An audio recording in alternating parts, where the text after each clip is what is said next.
Welcome everybody, my name is Marcus Stone, and in this video you will learn how you can easily connect Google Drive with your Trello account, Trello board even say. So what you want to do is just click here power-ups in the menu and right here Drive, and you will find it here Google Drive. What you want to do is just click on it and then just press add, and when you have it, let's go back.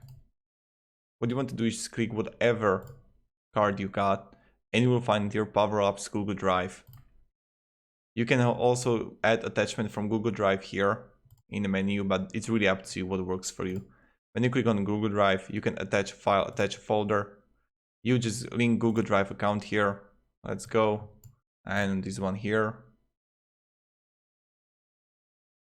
Allow. Okay, and attach a file.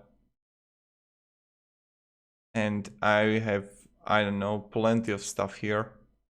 So let's just attach here this presentation I got, sales and deals. And when you have it here, I can find it here. And when I'm going to click on it,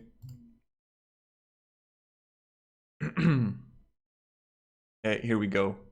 So now I got presentations here, and you can also then share it from, you know how it works. So thank you, have a great day, and see ya. Goodbye.